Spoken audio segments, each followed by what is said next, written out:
And we're back. Season 1, episode 4 of Balling Out. Welcome, guys. I'm your host, JJ, and I'm joined today by Matt, DZ, and Tony. Guys, give them a wave. Tony, welcome back. It's good to see you again, my friend, and wearing the colours blue and orange as ever. Yeah, you rep that. We've got to talk about you about that later in the chat still. So anyway, guys, thanks for joining. And today's conversation, we're still in the off season. There's still 7 to 8 weeks left before the season starts. So for today's conversation, we're going to touch on the Kevin Durant situation in Brooklyn, LeBron James signing with the Lakers and what that means for the team. We're also going to look at the comments made by Derek Fisher about Steph Curry, and finally have a conversation around players that we're most excited about being traded or being signed by a team. And we'll do a little bit of a round robin. The feedback we've gotten from people watching the show has said that they'd like us to have it conversational. So what I would say is, guys, is when we're talking about these points, let's make a strong point. And then if someone wants to counter that point, we don't have to wait. Let's just dive in and counter that and have organic discussion.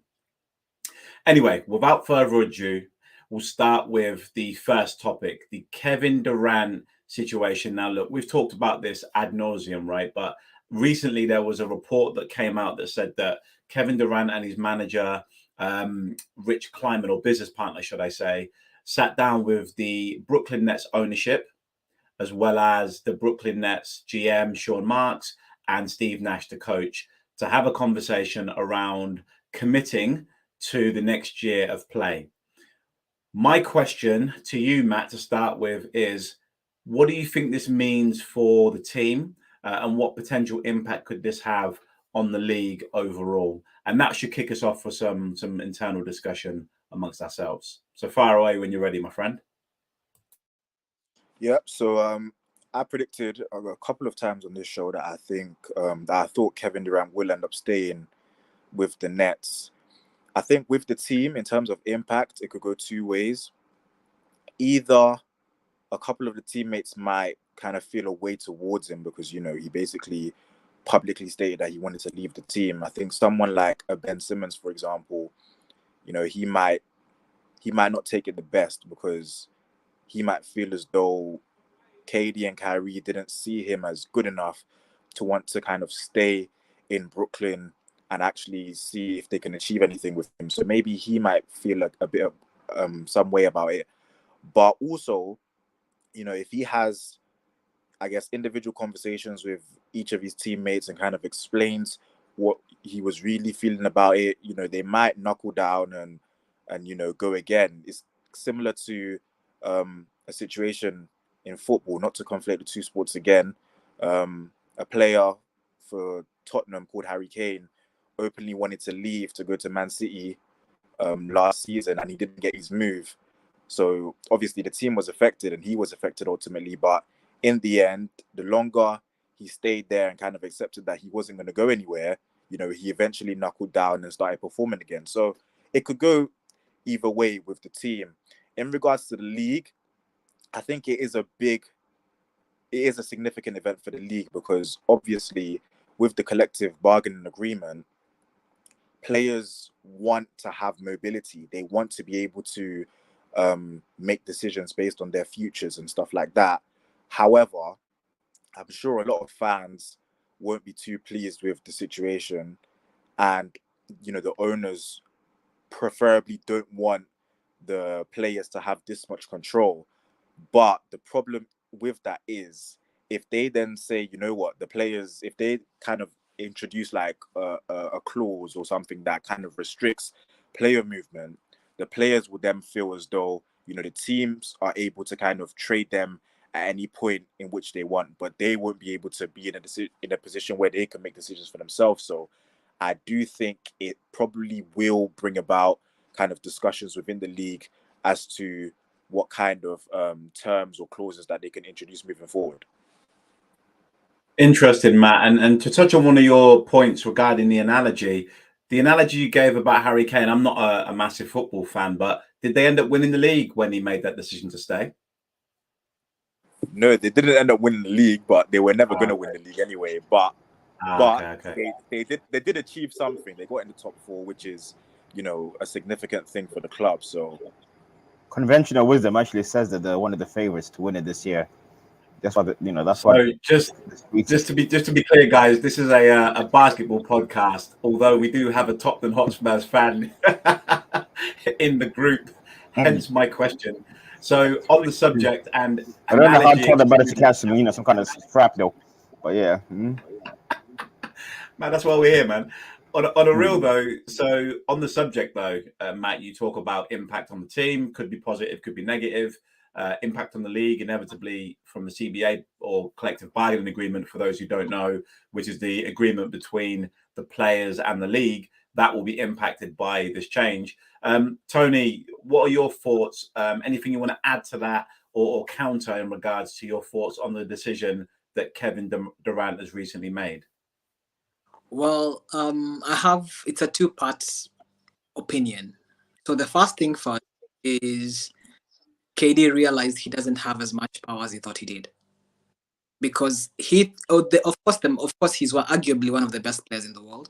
So every team would have him, but no team was willing to pay the net asking, because the Nets also realized they had the power. They weren't just going to take any deal because KD wanted out. They wanted value back for value given. So even though KD wanted the trade, at some point it really became, even though you called out for this, even though he called out for the request to leave, he realized that the matter wasn't in his hand. It wasn't his to control. With that being said, first of all, personally, I want to call him out. For me, it's going to come back to accountability. He wanted to come to Brooklyn with his boy Kyrie. He chose the head coach, Steve Nash, as a head coach, despite having no prior experience, either at a collegiate level or in the league level. So he handpicked even the GM. So when it got to that point where he said the GM and the coach have to go or me, and then he realized again he still doesn't have the leverage because management stood the management stood its ground. So he realized there is no way, there is no other option. He has to stay. He doesn't have as much power or as much leeway as he thought he did. So for me, it's accountability. First of all, you can't, the Nets banked on him. Everything he literally asked, he got. And then when it's messed up, he wants to leave and leave them with a mess. So they weren't about to have that. With that being said, I'm actually excited to see the Brooklyn Nets play as they are currently constructed. You have Kyrie at the 1. You have Steph Curry, who's a very good shooter at the 2. Probably Ben Simmons at the 3, KD at the 4, and they have a really young bench talent. They can find someone at the 5. That makes them a contender as they are currently built, without adding anyone else. I foresee them making them a minimum conference semis, if not to the finals. So I am excited to see them. Currently play. So those are my 2 cents. Understood. So you're looking at accountability for KD, but at the same time, the actual product on the court, you've got KD, you've got Kyrie, they brought in TJ Warren, you've got Royce O'Neal, you've got Ben Simmons, Joe Harris comes back from injury, you've got Steph Curry. You've got a number of players there that can have an impact. But I see DZ shaking his head. I don't know whether that's in relation to the Harry Kane comment or to the comment we're discussing regarding the Nets. So DZ, my friend, chime in. Don't wait, man. Jump in. Where to start? Gosh. Okay, let me go through some of the things that Tony said. Number one, the finals. The Nets. Potentially. He said semis. He said potentially. Yeah. Is this on 2K or is this like in the NBA? This is going to be the season starting this year, right? Honestly, I'm not a gambler myself. Let me just finish. Let me just rebut your point. Let me just finish, and then we'll come back to Tony. Right? Here's the reason why. The Nets have won 1 playoff series in 3 years. At some point, potential you can't. At some point, when a team shows you who they are, you have to believe them. They've been there 3 years and they've won 1 playoff series. Something always goes wrong. It's like that team's jinxed. Something always happens. And sure enough, the guy that they've added reminds me of, there's a movie called The Wizard of Oz. And there was this one character on there called the Tin Man, because he had no heart. and that's Ben Simmons. The boy ain't got no heart. It's hollow inside. There's nothing there. He ain't got that dog in him. And he's going to be the guy who's going to take them over the top. Ben Simmons, he's going to help them get through Boston, Milwaukee, Miami. I don't see it. Personally, I don't see it. I mean, I'm happy KD came back for the balance of the league because, you know, it's good to sign a 4-year deal. Hasn't been started, so I'm glad he's going to honor that. I'm glad the team kind of stood pat, but I don't think the Nets are going to be in the finals or competing. I think for me, they need to go. They need to show me. Like, they have to prove it. You know, like there's a song from JJ's era. You know, you got to show me love. So the Nets, at some point they have to go do it. It can't just be potential. At some point, you actually have to go walk the talk. You know, so I don't see it personally. I don't see it. Tony, thoughts? Again, like I said, I'm not a gambling man myself, but I do at the bare minimum, at the very minimum, I expect them to make the conference semis at the bare minimum, if not the conference finals. And there's a chance. I am still not discounting them. If the NBA is in the stock market, I'm not selling my net stock. I'm holding on to it. Okay, look, guys. Look, season 1, episode 4. Tony's putting his flag in the ground and saying conference semis for the Nets, and DZ's made it unequivocally clear that if you haven't proved it previously, he's not buying into it, even though he's a Spurs fan. So we do see there's an element of contradiction there in a man's love and a man's thinking. But the point is taken and noted. Matt, anything to add before we move on to the next topic? I would say, in all fairness to DZ, if KD really believed that, as with how the team is currently constructed, that they could really contend for a title, he probably wouldn't have expressed as much desire to leave. So, you know, maybe you just have to read between the lines a little bit. Although, Matt, to counter that, and this isn't necessarily how I feel, but it's just a view, his reasons for wanting to leave were more around the coach and the GM. And granted, the coach coaches a team and the GM picks the players for the team, so it does support the argument. But his reason for leaving wasn't necessarily the team itself, based on what he said. So maybe he just had a lack of faith in management, but he does have faith with the players on the court. I mean, what are your thoughts on that potential viewpoint? I would say maybe in terms of wanting Nash to leave, maybe it's kind of witnessing firsthand the incompetency, having played with him for a few seasons now, and maybe with a GM, it's kind of realizing. I mean, over the free agency period, maybe he feels as though the players that they've brought in aren't necessarily players that could elevate them to title challenging status. That's what I would say to that. Okay, understood. So look, moving on to the next topic, guys. This one we should be able to get through pretty quickly and then move on to the meaty topic around Steph Curry. So this one's about LeBron signing a 2-year deal with the LA Lakers for 97 mil, which is a max deal, essentially extending on his existing year that he's got there. So that puts him in alignment with AD.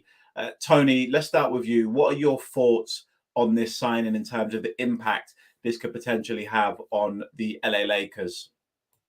Again, I choose not to read too much into it because I personally did not see him going anywhere, because he has, apart from being a basketballer, he's he's a businessman, and he seems really invested in LA. So I never expected him to leave to go anywhere else. So I think he held out until the very last minute to try and get the team to put up a good roster, which they're still trying to do. So even though I didn't personally expect him to go anywhere, with that being said, his second day is player option. So again, if he's giving them a step at a time, so you show me what you got, I show you what So he has that. He's not entirely. He has expressed wishes to play with his son, who is still arguable whether or not he's going to make the league. So I think he's playing it up a year at a time from now on because again, he's in the rear end of his career. until he gets to play with his son in the same roster potentially. So it is what it is. Him signing, I personally didn't expect him to go anywhere, so I'm not entirely surprised. With that being said, he's still holding the management of the Lakers accountable. He said, again, I'm not going to take any long-term deals until you put together a good roster, because we all know LeBron is about win now mentality. Interesting. Okay, and DZ, there's been some criticism in the league, or in the pressure, let's say, around LeBron taking the max, because what it does is it potentially reduces the amount of cap space they'll have for next year to get any potential new free agents. One of those being potentially a Kyrie Irving. That, as well as other potential factors. What are your thoughts on LeBron signing this deal now, which technically he didn't have to sign until June the 30th of 2023? All right. So there was there's an expression, hip hop expression. It's by Jay-Z. I'm not a businessman. I'm a businessman. So let me handle my business. Damn. I mean, LA Braun, Hollywood, chasing that billion, chasing Kareem. That's what he's on.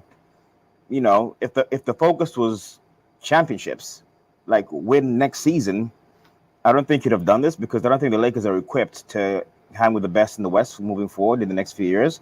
AD is just too unreliable.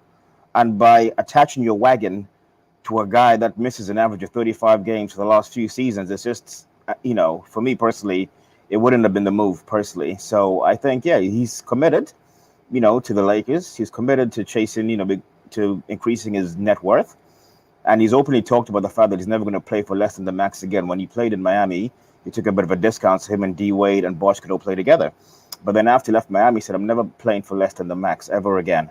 And, fair enough, he's worth the money. But like, if you look at people like Tim Duncan, Tom Brady in other sports, there's other players who've taken less, so to ensure the fact that their team can put more around them, to be best positioned to challenge for a championship, then he should have taken less, in my opinion. But, his interests increases bottom line, and he does a lot of stuff for, for the community and whatnot, so that's good. But I think for me personally, it kind of shows you where his focus is. He clearly wants to live in LA. That's really non-negotiable for him. And yes, I think he basically showed you his priorities. And I don't think winning a championship is number one on the list anymore. I think he's got 4 rings. If it happens, it happens. But I don't think it's the number one priority anymore. I think it's to just, put up the best numbers he can, expand his business and make sure his family's happy, because his family's happy in LA. His kids play there, so yeah, that's what I think personally. And he made a comment that before when he signed for the Lakers, which was quite telling. He said, of course I'm living, of course I've moved to LA. LA is where the winners live. Yeah, he was never going to go. Understood. Daisy, you make a point about LeBron not signing to just to win per se, and you mentioned a lot of other factors, but they've won a championship in the last 3 years, and to add to that, where else was he going to go if he didn't re-sign with the Lakers from your point of view? So he had 1 year left, is that correct? And then so he had this year, and then he'd become a free agent. Yeah. I think personally, even before, I think for me personally, you'd have maybe considered Miami as of like next summer, or maybe the Warriors, depending on what Clay and Draymond could have done, because he's talked about he wants to play with Steph Curry, and I think that'd have been a great fit. Him on the Warriors, even if say that they don't re-sign Draymond and then LeBron kind of goes over there, they literally play virtually, like LeBron can play the position. He's just as good a passer. He can run the offense with Steph Curry. And if he had agreed to take a pay cut to go down to what Draymond's making, which is about 30, I think it's about 35 mil or about maybe 32 million. So if he'd agreed to take a pay cut next summer to go down to, say, for example, to that level of money, he could have gone to the Warriors. There's a lot of teams that would have, if LeBron was willing to take a pay cut, he could have gone to, there's a lot of places that he could have tried, I think, but number one would have been the Warriors, because he said he wants to play Steph Curry. And the Warriors they don't have cap space, though. They don't have cap space to sign him outright, right? They'd have to do a trade to get him. No, but as of next summer, they have to make a decision on Clay and Draymond? Yeah, but Clay's got another year. And Draymond? So does Draymond, yeah. So they won't have cap space for another 3 years potentially.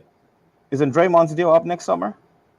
Draymond, Clay, and Jordan he's Poole not as well. expiring this summer. He's an expiring the summer after. But they're gonna Yeah, they could have done a sign and trade. Okay, fair enough. Look, the reason I asked the question they could have done. I mean, no, go ahead. Yeah, they could have done a sign and trade. And if you look at when they did win the championship, it was during the pandemic. So it kind of gave AD a chance to sit for 4 months, get his body right, come back in. But if you look at the last 2 years when there's been no COVID, AD's missed so many games. It's clearly he's just either not taking his fitness seriously or is just physically just unlucky. So I think to hit your wagon to that guy, it's tough, especially in the West where you got so many killer teams. You got the Clippers are coming back. You got the Nuggets gonna be so much better. The Mavs might be better. The Warriors are still the Warriors. The West is going to be really tough next year. And so to attach your wagon to AD and Westbrook, I don't know. I don't see it. Understood. So, Matt, from the timing of the contract signing, what it does indicate is that LeBron's removed his leverage from the conversations with the Lakers in the sense that he can no longer hold them hostage, at least this summer. But what it does do is it convinces other potential players that LeBron and AD are going to be there for the next 2 years. Generally, from your perspective, do you see this deal as helpful for the Lakers going forward or potential hindrance? And any other thoughts on the signing from your perspective? Yeah, I think it can only be helpful. As the Lakers GM said, like LeBron is a generational player, still is, and is a foundation piece for any team that tries to win the championship. LeBron has always been about championships. I don't agree that he simply just signed this contract for reasons outside of basketball. He spent the majority of his career, or a larger part of his career, in the NBA Finals. So I'd imagine him and the GM would have had conversations about potential moves that they could make that could put the team in a better state heading into next season. If LeBron really wasn't interested in winning championships, I don't think reports about wanting Kyrie on his team would have surfaced. I really do think that LeBron very much still has the aim of at least getting 5 rings, just so that, in the GOAT debate, because a lot of people say, Jordan has 6, LeBron has 4. I think if LeBron gets 5 rings, is that argument in the GOAT debate is it becomes less of a factor. So, I do think that LeBron is still trying to win a championship, and he would have had conversations with the management about potential moves, as we're hearing that they're making, that could help the team be in a better position to contend next season. Quick rebuttal to that, right? When LeBron went to the Lakers, they were a trade wreck of a team. They weren't even that had been relevant for a good 4, 5, 6 years. They didn't make the playoffs the year before that he joined, and the team was basically had no real. It was just a bunch of young players. It wasn't a team contending for titles. He basically knocked on the door, said, "I want to play here," and it's not like he's going to the Bucks and said, "I want to play with Giannis," or going to Miami and "I want to play with Bam" or whomever. He went to the Lakers when they virtually had just young players, really, and he knew it was going to take time to build the team up, and even that wasn't a certainty. So I think for me, if he was I want to win every single year, I think he obviously the way he maintains his body and the way he trains, clearly this guy's playing to be the best possible version of himself. But I just think winning isn't at the top of his priority. I think if it happens, great, but I don't think it's the be all and end all. Otherwise, I think for me, there would have been other places to go 4 years ago than LA. I think he moved to LA for other reasons than basketball. Well, also just to rebuttal as well, at the time that LeBron went to the Lakers, Magic Johnson was the president of basketball operations, and I think at that time they were already in talks with AD. I remember they tried to get AD way before they eventually got him before, but the GM of the New Orleans Pelicans, who eventually got fired, was doing all that he could to make sure that the deal couldn't happen. So I think LeBron went to the Lakers knowing that a deal for AD was going to happen sooner rather than later.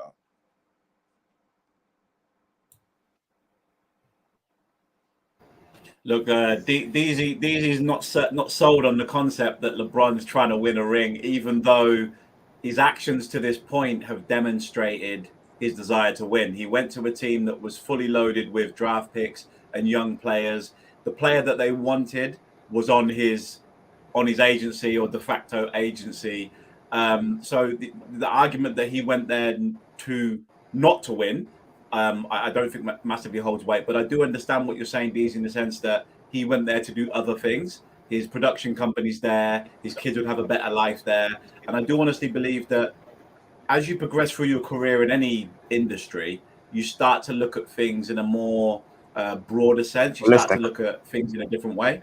So I perfectly understand where you're coming from in regards to other factors, but I do think it's pretty clear that LeBron James wants to win, as evidenced by the fact that in the last 4 years, we've had 4 different championships or 4 different champions, and one of them has been the Lakers. And every single year that they've completely reshaped the roster.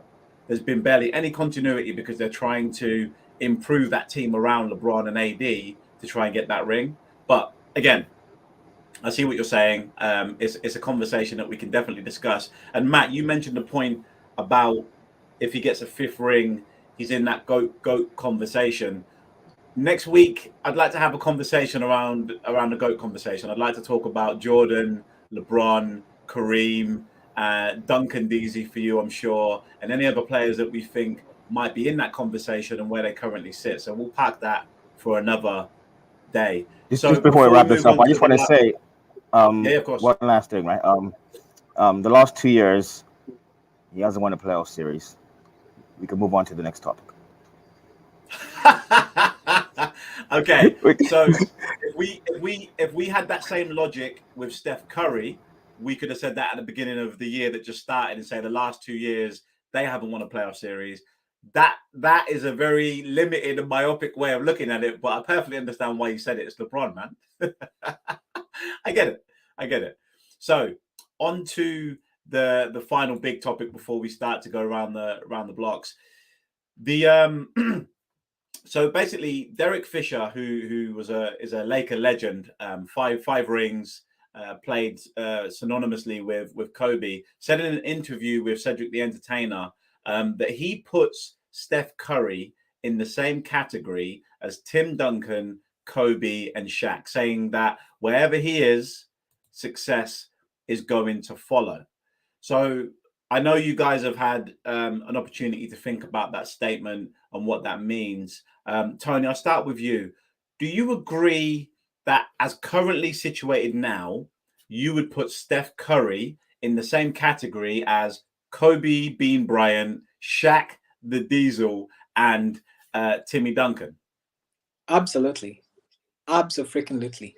First of all, I think a lot of people don't put respect on Curry's name. Dude has literally changed the game of basketball. He is the greatest shooter. He is the greatest shooter in the game of basketball. So let's not forget about that. And dude has proven and he's shown he's very, very selfless. He's taken a pay cut, I think, through the first 10 years of his career. Yeah, essentially the first 8, about the first 6 or 7 years. Granted, there was a bit of injuries at the beginning of his career, but he's deliberately taken pay cuts so that, the team, for the better of the team. He's been underpaid. Again, like I said, granted, there was an argument for injuries, but he's been underpaid for basically for the first 7 to 8 years of his career. And again, when KD chose to go to Golden State, it was his team. It was Curry's team. He had been a back-to-back synonymous MVP. But he chose to give KD the driving seat because he knew what KD brought. Dude has shown again and again that, you know what, it's not about me. He's one of the few basketballers. Again, I don't know any of them personally, but based on how he plays, he shows that he doesn't have an ego. Or if he does, it's manageable. Unlike other people, like, again, KD, Kyrie, all these other people. And he's shown commitment. He's shown commitment. When he came out of injury, a player of his caliber, he agreed to come off. Right now, Russell Westbrook, or rather Russell Westbrook, still won't come off the bench. So the same thing with Tim Duncan. Tim Duncan deliberately took a pay cut so that the team could remain as constructed and win more championships. So again, I wholeheartedly agree. Where he goes with his talent, his mentality of the game, where he goes, success is bound to follow. Tony, I'm going to touch back on your points in a moment, but before I do, Matt, you're a Golden State Warriors fan, and I can only imagine, considering your age, that you really got deep into it when they started, taking names and whatnot in 2014 and 15. What are your thoughts on where Curry sits in that pantheon of great players? And I just want to add, Tony mentioned a lot of strong points from an intangibility point of view, impact on the game, commitment. But what I want you to touch on as well is the fact that we're talking about Kobe, Duncan, and Shaq. So I want, when you're giving me your point of view, to consider the greatness of them as well as Steph, and whether he sits within that category. So what are your views on that? Yeah, I think this is actually quite interesting because even as someone that is a fan of the Warriors, I'm always very kind of skeptic about this discussion. As I've mentioned on here before, I still am a bit reluctant to have him in the overall top 10. But what I would say is this: for a player of that size, as we know, in basketball, the target is the rim, which is, high up in the air. So the sport caters to height.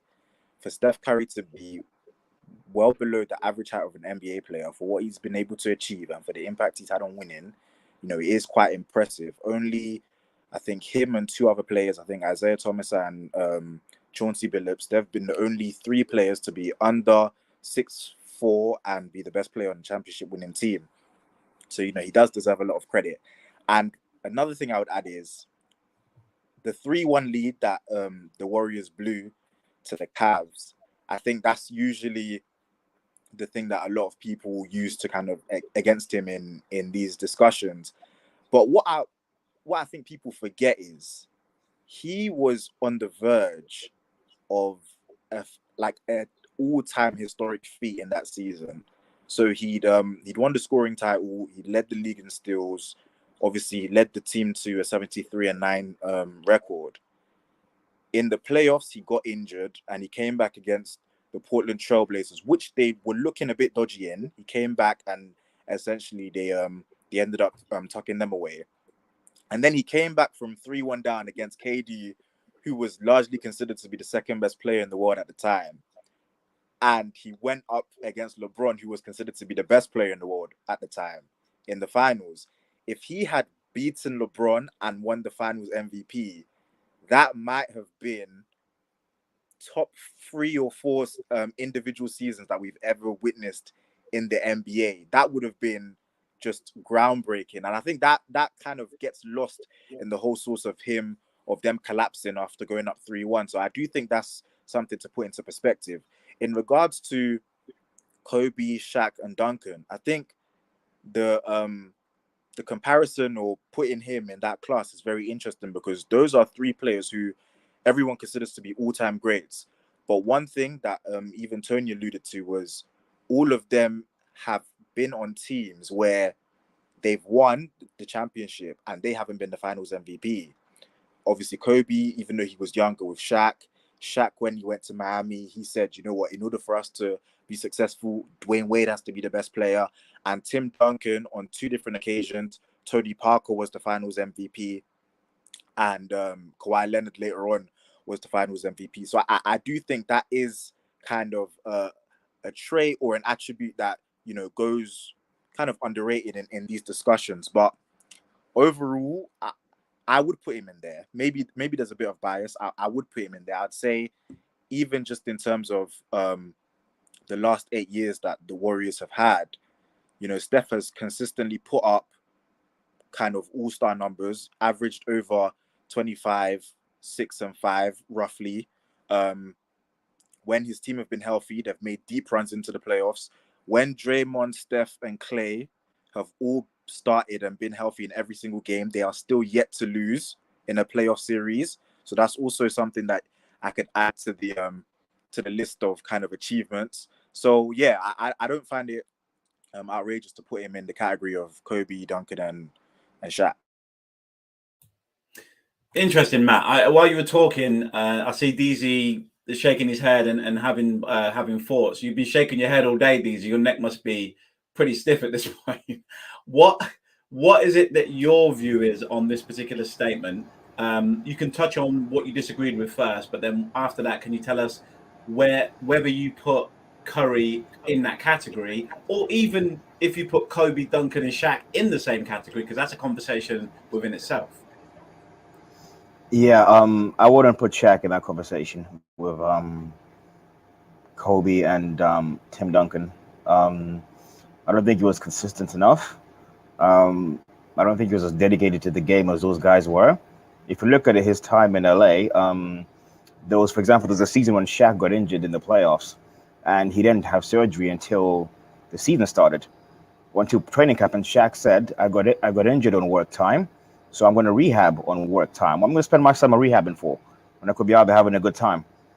So I'm not really. It was one thing that really used to annoy because Kobe was giving everything.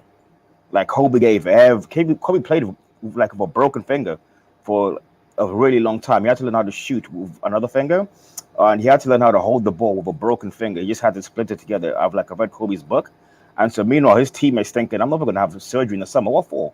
I'm out here on jet skis, living my best life." So for me personally, if you look at Shaq's, I think Shaq left a lot of points on the table because his conditioning, he just didn't take the game as seriously as he could. And I think Shaq had the potential to be a lot greater than he actually was. So I don't put him up with Kobe and Tim Duncan. He's still a top 10 player, don't get me wrong. But as for Steph Curry, Tony made a point about his earnings. When he signed the contract to Golden State, he wasn't the player that he was initially. He wasn't the player that he was now. He had really bad ankles. He'd missed a ton of time. So the contract was it 33 million? I think he signed for, or something along those lines, basically. Yeah. Well, I think it was I can't remember the exact figure, but it was pretty low compared to what he actually turned into. So I think he signed what his 44 value million for was. 4 years. Yeah, 24. So he signed for what it was worth at the time. And then he evolved into a better player, which is fair enough. He worked on it and he improved his game and whatnot. But and if you look at him now, I think he's worth his career earnings are 256 million, and he's on track to be one of the top 5 earning players in the NBA of all time in terms of career earnings. So he's made up the ground basically since then. And so that's just that point as well from Tony. But I think Steph Curry, yeah, he's a top 10 player for me personally. Would I put him alongside Kobe and Tim Duncan? I don't know. I think for me, Steph, he's a foundation piece. He surely could win with or without KD. Fair enough. But I think for me, the defensive end, the fact that the Warriors have had to like cover him or had to basically hide him on defense for a large period for a lot of those runs. He's always guarded like the weakest offensive guard on the other team, So he basically gets to rest on that. And while Kobe at his peak was going both ways. So Kobe would go get your best player on defense, and then he'd attack you on offense as well.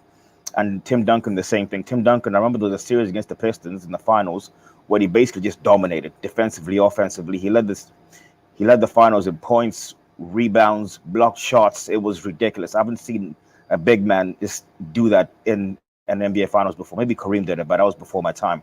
So for me personally, what Tim Duncan and what Kobe could do on both ends of the floor distinguishes them. Now maybe you can say, Steph's size means he can't be that dominant defensively, but I still think the fact that the Warriors have to hide him on defense. He's improved defensively, but I think the defensive part of the game kind of gets forgotten about. He's changed the game offensively, there's no doubt, and he's a top 10 player. He's a number 10 for me. But to put him alongside Tim Duncan and Kobe Bryant, who I think could literally put on any team, on any part of NBA history, and they would eat, and they could take their teams there. For me, Steph was drafted by the Warriors. He had Clay and Draymond alongside him. He had very, very good management. And but I think if you put him, for example, say like a Seattle, or when they first came into the league, or in an Orlando, alongside different types of players, I think he needs those other guys. Well, I think Tim Duncan and Kobe, you could put them in pretty much most situations, and because of the fact that they can do both ends. And if you look at, for example, the injury history as well, Tim Duncan's injury record was tremendous. Kobe played literally 15 years until he got his ACL injury, missed hardly any time, while Steph Curry had the ankle injuries and whatnot, and all of this. You've got to factor all these things in. And then even when he broke his hand and he missed pretty much most of the season, And so you factor in all these things, compare them with Tim Duncan and Kobe Bryant, who for a really long part of their careers were there season in, season out. So for me to put them alongside Tim Duncan and Kobe, who could do it defensively and offensively, and Tim Duncan had 2 Finals MVPs, by the way. One of them they gave to Kawhi because he limited LeBron to 33 points and 15, 16 rebounds, whatever. And they gave Kawhi. I don't understand how Kawhi got that Finals MVP. Personally, that should have been Tim Duncan's Finals MVP, but it is what it is. Tony Parker earned his, fair enough. But yeah, so for me, I can't put him alongside Duncan and Kobe Bryant. I just can't because for me, defense still counts as well. DZ, correct me. Based on your argument, Steph Curry will never make it into that conversation because at this point I don't think there is much that can change. First of all, offensively, why would you change anything? Defensively, potentially improve, but again, negligibly. So essentially, he will never be part of that conversation, which is unfair. Which, from where I stand, it's somewhat unfair for all the contributions. So, if I were to ask you, what could he do now for him to get into that? I think it would be hard because if you look at the fact that like Kobe and Tim Duncan had a whole load of all defensive teams that they made like over the years, and so I think you'd have to basically go back in time, and I think you can't really do that. Obviously, it is what it is at this point, and I think for me it seems unfair. But when you get to this level, like there's levels to this, like Meek Mills once said. So like it's the little things that distinguish the level, like on the pyramid of greatness. It's the little things that like separates like your MJ, LeBron, and Kareem to the next batch, and then to the next tier, and then to the next tier, and those things matter. That's this is how you decide who's on top and who's like 3, 4, 5, and 6. So for me personally, like the defense is a big deal for me, and I can't put him up there with guys who've got like lots of who were on the All NBA defensive teams for God knows how many years. I can't put him up there personally with those guys. I think he's top 10 player. Matt's looking at me like I've said Steph Curry's a scrub. He's a top 10 player. A lot of guys have played in the NBA. There's been a lot of players who played. So to be top 10 of all those players, that's still a heck of a compliment, personally, I think. Matt, DZ, your points are salient and well taken. Matt, talk to me, man. You've been itching to talk. Yeah, so a couple of things in regards to what DZ said. First of all, I think the whole point with Shaq, a lot of people, when it comes to Shaq, are obsessed with what they feel he could have done because of how dominant he was. But when it comes to these arguments, we focus on what they did do, the body of work, what they were able to accomplish when they played. And Shaq, if you look at his resume, probably still has as good a resume as even Tim Duncan. Shaq is one of 2 or 3 players in history to win 3 straight championships and win 3 straight finals MVPs whilst Kobe was on the team. So stuff like that can't go unnoticed, can't go unspoken about. Like Shaq is Shaq. So I think for DZ to say that Shaq doesn't deserve to be in that conversation, I don't know. I can't see it. And DZ, also I've got a question for you. Based on profile and ability, who's better, Kevin Garnett or Tim Duncan?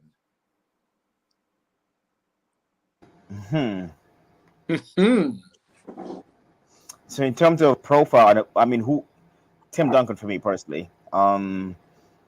Yeah, I'm taking Tim Duncan. But why? And here's why. At the end of the day, you also got to sit back and you got to count the championships. Like, put your rings on the table. Put your finals MVPs on the table. Put your season MVPs on the table. Put your all NBA selection teams on the table. Put your all defensive teams on the table. And we can, like, it's just mathematics. Jay-Z said men lie, women lie, but numbers don't. Put Tim Duncan's numbers on the table. Put KG's numbers on the table. And I'm taking Tim Duncan's, and I think so is KG, to be honest. Okay, but forget what they achieved, right? And obviously, I'm not undermining what Tim Duncan was able to achieve. If you put both players in a vacuum, based on what they're able to do, who would you take, Tim Duncan or Kevin Garnett? I'm taking Tim Duncan. Why? Only because I've seen Tim Duncan go in and just dominate finals. I've seen him dominate when Kobe and Shaq were at their apex, Timmy was taking rings from them guys. When them guys were at their peak, Duncan went and he took a championship. Took one. Okay, so Duncan came in second year. Duncan's second year in the NBA, he led his team to the finals and won. Like, I don't think people understand, because Timmy doesn't get a lot of fanfare. People don't talk about him a lot. I don't think people understand how great this guy was. You know, to do that in your second year. I think.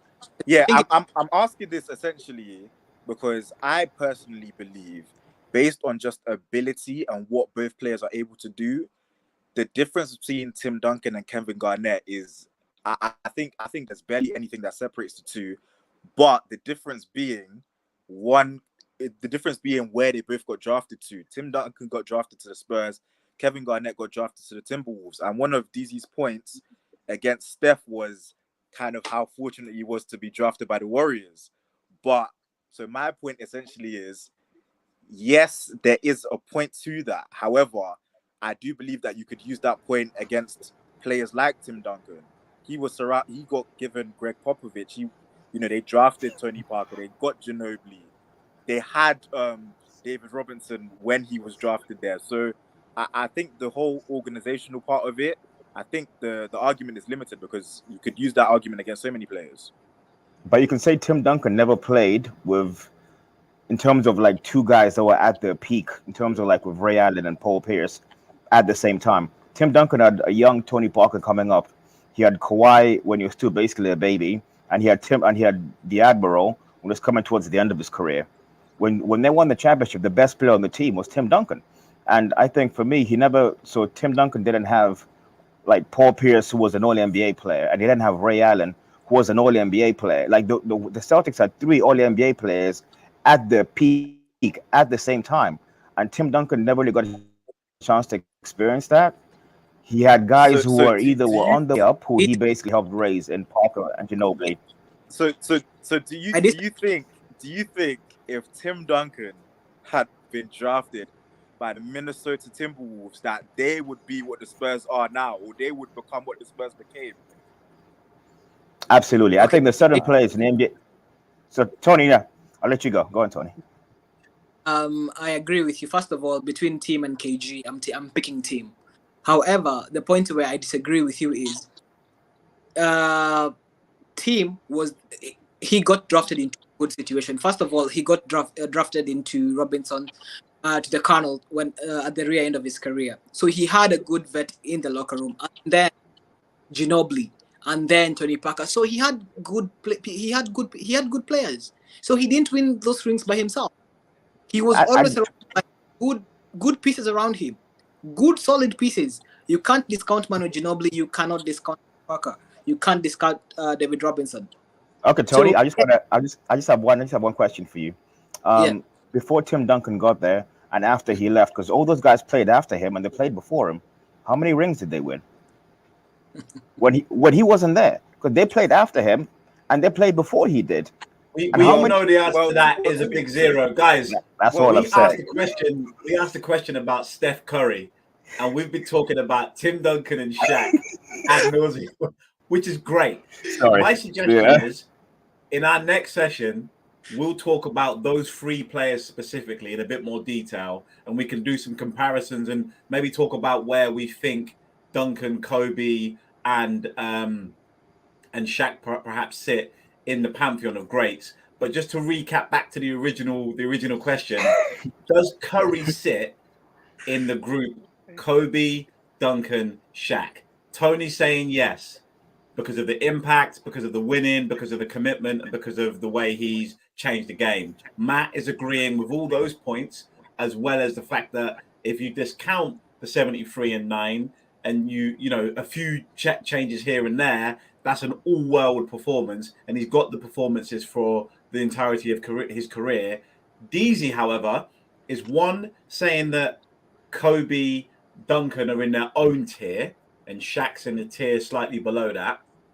And he's saying that Curry is a top 10 player, but doesn't quite get to the level of Kobe and Duncan because he doesn't do it on both ends.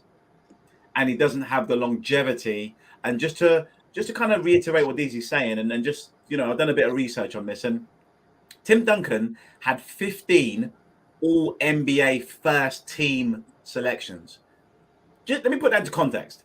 There are 10 players every single year that get selected to all NBA. Tim Duncan played for 19 years. That means for 80% of the time this guy was playing basketball, he was a top 10 defensive player. Most all time. Kobe, he has, I believe, 12 all NBA defensive selections. Number 2 all time. Shaq only has 3. Curry has 0. So, and this is more just to illustrate DZ's point, to say, if you're looking at the game from a offensive and defensive perspective, if you're looking at a game from longevity in terms of how long they dominated, Tim Duncan has, I believe it's 12 or 15 all NBA selections in general. And I think he's number 2 all time behind LeBron, who's got 18. Kobe's got 15, again, number 2. And I believe Shaq has 10, number 4. Curry's got 6 or 8, but his career's not over yet. So maybe this is a conversation that we have to wait until Curry's finished his career for us to really have this conversation, because if he picks up another 2 or 3 championships, I think the conversation slightly changes, less about his defensive prowess and more about the fact that this guy is a winner. System, draft, call it what you will, the guy just wins. Of the top 20 regular season performances in terms of numbers, wins and whatnot, he's got 3 of them. Jordan's got 3. No one else has got 2. That should give you some indication as to the level of dominance that this player has had as a team and as an individual. So I get it, guys. Tony, Matt, you're saying he's there. DZ, you're saying he's not, but there's caveats. I think that we should have this conversation specifically around Duncan, Shaq, and Kobe in the next session, along with a few other topics. But before we go, because I know we've been talking a long time about this, Matt, is there anything else that you wanted to add to that particular point, or anything else in particular before we wrap up? Yeah, I just wanted to say, DZ mentioned that, after Tim Duncan left, what have they won? I mean, in these last few years, he wasn't exactly winning, so it's not like, they won. It's not like he left the NBA as a champion, if you get what I mean. So, but don't get me wrong, I hold Tim Duncan in the highest regard, but I think when people make points about organizations, I truly do believe that KG, in terms of skill set and ability, was just as good as Tim Duncan. But obviously, situations play a part in it. Some could question, even with KG, you can't really question mentality, because people generally believe that he had the desire and the hunger to win. So, I just think, that was just my point regarding the whole Tim Duncan thing. In retort to what DZ said about Steph Curry being fortunate to be drafted by the Warriors and so on. All right, Matt, just to quick to wrap this up. Duncan retired in 2016. In 2014, he helped LeBron pack in Miami. He went to the man's house, and he helped him move. He helped him find some movers. Helped him, said, helped him they could back up all the boxes and got it all together. Helped him put all of his Nikes in the driveway, and he said, "You're out." That was 2014, 2 years before the man retired. He was probably the most important part of that team that helped LeBron move. So that was 2 years before the man retired. And as for Curry, I think it's unfair to judge him now, because, like Jermaine said, his career is still being played, and it's like trying to judge a meal that's still being cooked. You got to wait till it's fully cooked to really judge it in its totality. So yeah, he's right.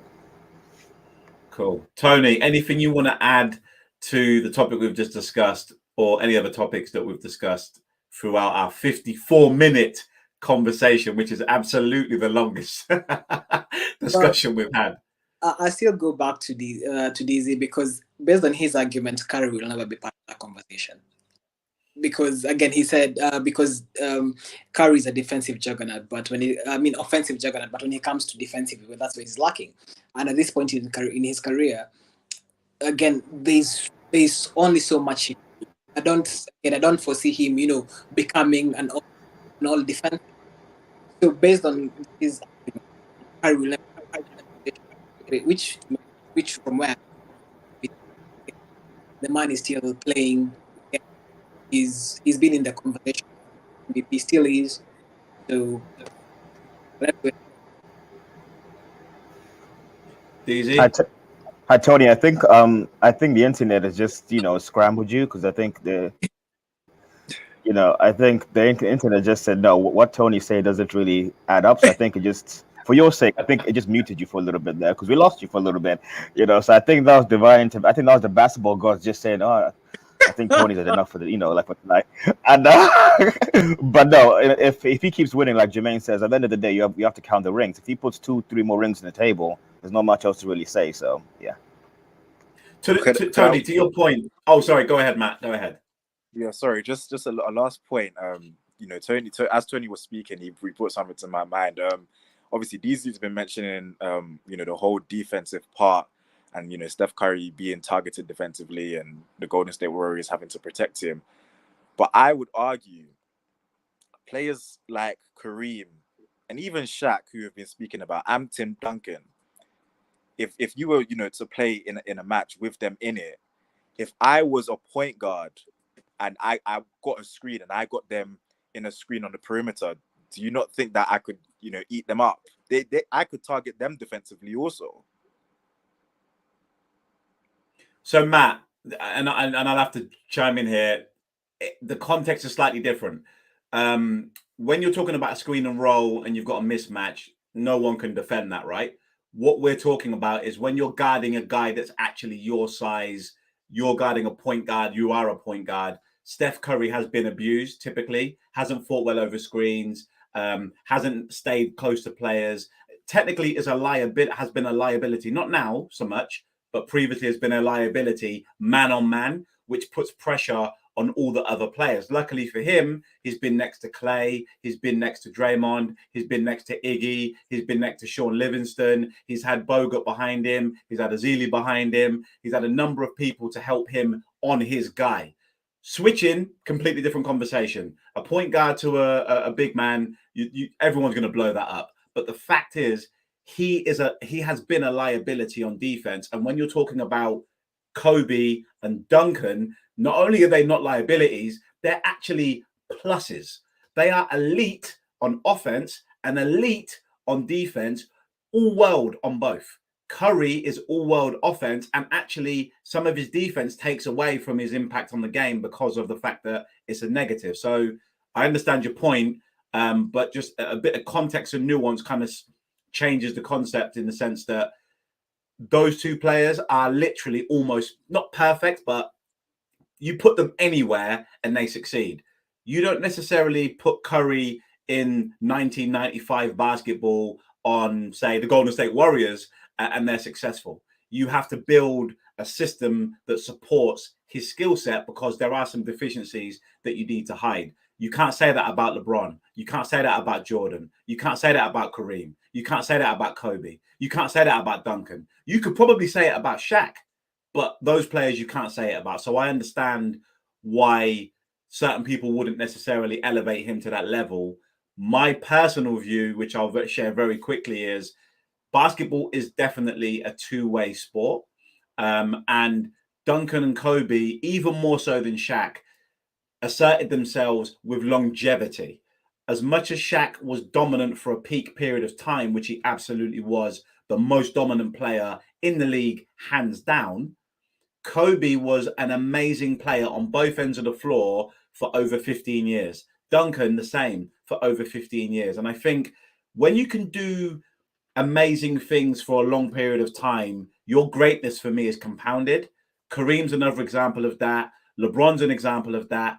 Jordan, some could argue, not so much, which is where we can talk about this at another stage. But his greatness was definitely an amazingly sustained greatness, but he had to retire twice. So being able to do it for more than 15 years consecutively without a break at the top of your peak on both ends of the floor, yeah, that to put someone in that category, that you got to do a lot. So Tony, to your point about it's not fair, you're damn right it's not fair. It's not fair that I'm not 6'7" and I can't play ball. Life ain't fair, bro. Life ain't fair. It's not. So maybe Curry over the next 4 or 5 years picks up some more rings, continues with the dominance, and then the defensive frailties becomes less of an issue because the team success makes up for the fact that he as an individual has had some challenges on the defensive end. Anyway, look, guys, this has been easily the best conversation we have had top to bottom. Flowed well, some interesting topics. We even brought in Harry Kane in there and talked a little bit about the Spurs, which was not expected, but was appreciated.